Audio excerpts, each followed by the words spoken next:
We previously talked about derivatives, and I'd also like to introduce you to another important concept in calculus, which is integrals. Now, again, like derivatives, this is something we spend many, many months working on, and if you take further math classes after like if you take AP Calculus or Calc 1 and then you take more math classes, it's another thing you're going to be doing again and again. But I figured I would just give you an introduction to it. We're going to do some problems that are, as far as calculus is concerned, they're very simple. But I think it'll be good for you to see this and see the notation. So the integral is the area under the graph from an x value to, I'm going to call them a and b, to another x value. And it's denoted using this notation right here. And so for this, we would say, if I were to read this aloud, we would say the integral from a to b of f of x. And this is another problem that baffled mathematicians for a long time. It actually took hundreds of years, like the derivative, it took many, many years to perfect it. But mathematicians have found that it has many, many, many important uses. So you'll be able in calculus to find areas like this one that I just shaded in here. And that will open up the doors for a lot of different things and a lot of different math in the future. So I want you to notice that the integral symbol, by the way, it's like a big stretched out S. The reason it looks like an S is because that S actually stands for sum. You often see integrals written in summation notation as it's like a limit of a sum. You never thought you were going to see summation again, but you're going to see it. But we'll write it this way for now. This is the one that's the most common way of writing it. So right now you just have a new notation that's probably really confusing and a picture that you are probably wondering, how do we find that? So let's do some examples. Okay, we'll do both of these together, unless you feel really, really like you want to try it on your own. So for the first one, I am finding the integral of 5x from 0 to 3. So let's draw a graph. And you'll notice I'm not drawing like a full graph. I'm actually going to start at 0, and then I'm going to go all the way up to 3. Those are the only parts that we really need. So I want you to think about what this graph looks like. I am actually going to, on my y-axis, I'm not going to go by 1s. You can go by 1s if you want, but I don't recommend it. I'm going to go by 5s. I think that'll be a little bit easier.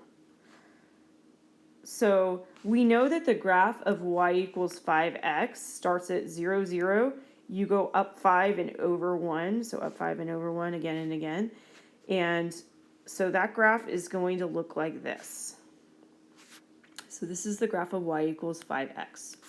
We are finding the area under y equals 5x between 0 and 3.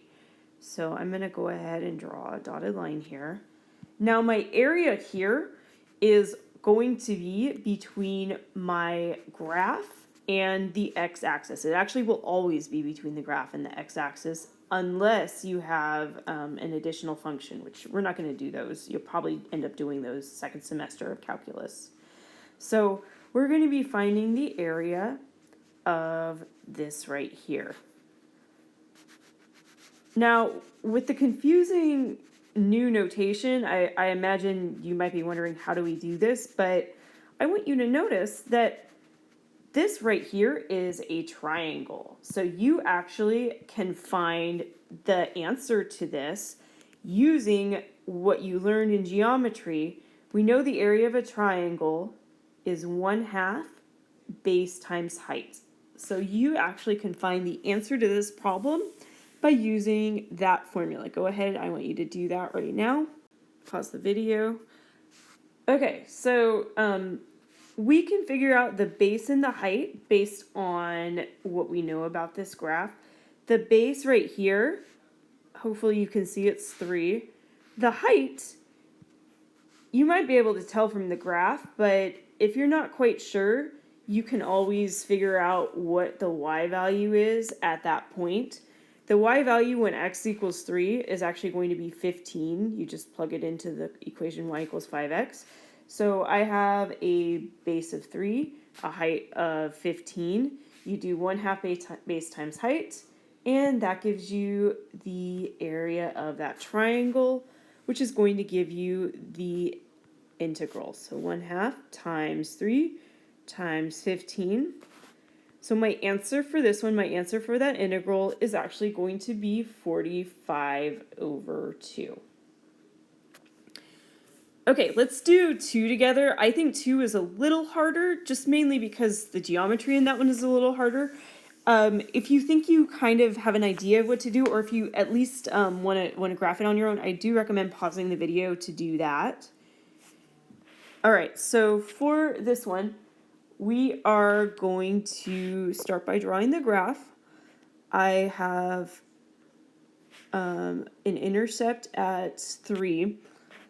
My slope is 1, so I am going to go up 1 and right 1 starting at 3. So I have a point here, and you can keep on going up 1 and right 1. Sorry that it's not drawn to scale. So this graph kind of looks like that.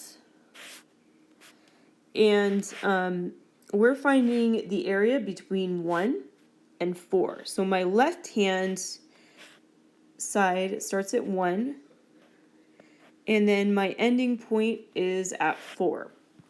So we'll do the same thing as before. We'll figure out what is the area underneath this line. This one is a trapezoid. You can actually find that either by using the formula for a trapezoid, or my preferred way is usually going to be to break that trapezoid down into a triangle and a rectangle. Whatever works better for you is fine with me. So let's first figure out these two sides right here. So the side on the left, this point at 1, when x is equal to 1, if you plug it into y equals x plus 3, if x is equal to 1, y is 4. The next point I have, it ends at 4, and you can do the same thing when x is equal to 4, y is equal to 7. So this side on the left is 4, this side on the right is 7. So, and then the other thing is that the bottom of this trapezoid is 3. So, like I said before, you can either use the formula for the trapezoid.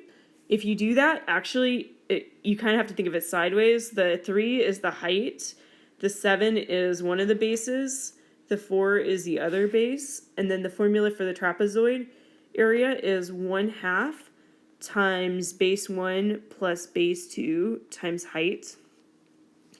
If you really are not a fan of like trapezoids, like I mentioned, you can break this down into a triangle and a rectangle. This triangle here has a base of 3 and a height of 3. It doesn't look like it's drawn to scale, unfortunately. Sorry for the not to scale drawing. And then I have a rectangle that has a base of 3 and a height of 4. So either way that you want to do it is fine with me. Use whatever method works better for you. I'll finish this up using the trapezoid formula. So if I do that, I get 1/2 times 4 plus 7 times 3, which gives me 33/2. And so that's going to be my integral right here.